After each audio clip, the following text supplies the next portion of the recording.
Did you ever play hide or seek when you were a kid? My kids love to play hide or seek.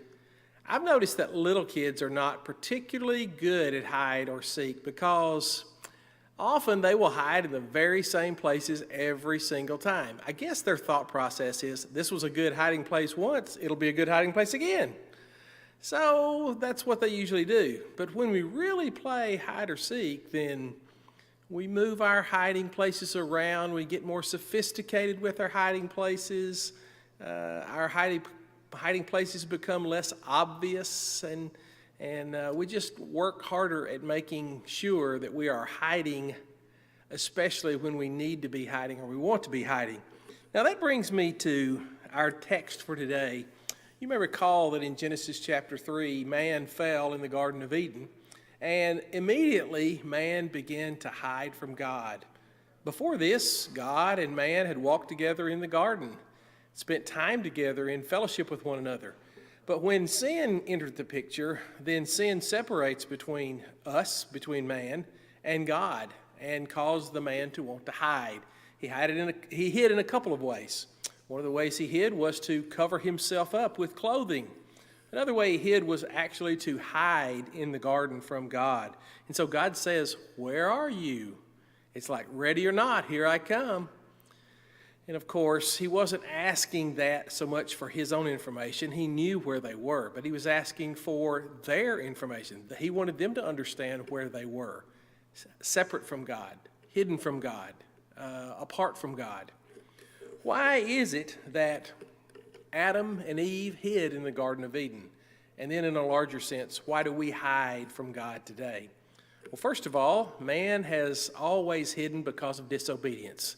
You see, until Adam and Eve broke God's laws in the Garden of Eden, there was no need for them to hide. They were open and unashamed completely. But after this, then they needed to hide. Why? Because they knew that they had done something that God had told them not to do. So disobedience causes us to hide. It's the same thing with us. Isaiah said in Isaiah 59 verses 1 and 2, your sin has separated between you and God. Sin separates us from God, causes us to want to hide from God because of the guilt associated with disobedience. Secondly, we hide from God because we are afraid. You remember when God confronted Adam in the Garden of Eden, he says, I was afraid. He was afraid of what the consequences of his actions would be. We often hide today because we are afraid. We're afraid to be found out. We're afraid that there will be some kind of consequences to be paid as a result of that. And so we hide because of fear. And then thirdly, we hide because we are ashamed. Adam and Eve covered themselves with fig leaves, and later God covered them with animal skins because of the shame of what they had done. We hide sometimes because we've done something that we're just ashamed of doing. Did you ever see a little kid when he or she would do something that they knew was wrong? They would try to hide their face from their parents, and I guess by so doing they thought they would not be connected with the guilt that might be associated with that action. But ultimately it's because they were ashamed of what they had done. So we hide in the way that Adam and Eve did because of shame. But we need to understand that we cannot hide from God no matter what. God is everywhere. God is all-knowing and all-seeing. We even sometimes sing a song, watching you. There's an all-seeing eye watching you, and that may be kind of creepy to us in some ways. But the fact is, God always knows. He's always present. You remember when Jesus gave the Great Commission, he reminded his disciples that not only were they to go and teach all nations and baptize them, but that they were to teach them again, and that he would be with them always. He's always present. And especially for those of us who are Christians, the Spirit of God is always present within us.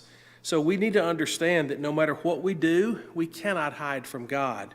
And then we also need to understand that since we cannot hide from God, then we should be the ones that are seeking him.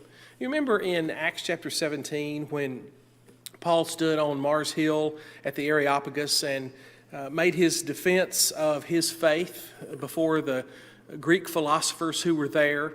one of the things he said that God was near and is able to be found if we would just seek him. You see, they had altars, statues, symbols to the various gods all around the city. And they, in case they had missed one, they had another one called to the unknown God. And Paul said, he's the one that you are ignorantly worshiping. He's the one that you ought to be seeking. He's the one you ought to be finding. And he reminded them that he was not very far from every one of them. So, to review, when we play hide and seek, we're doing that because it's just a game. It's a game where the one who hides the best is able to be the winner. And there is one who is seeking those who are hiding in order to try to find them. But in real life, hide or seek is not a game. It's not a game that we should play. We can't hide from God, because when we hide, it's because we have disobeyed God, or we are afraid of God, or we are ashamed before God. And so we try to hide from him. We need to acknowledge that God is everywhere and that God is all-knowing and all-seeing, and that we cannot ultimately hide from him.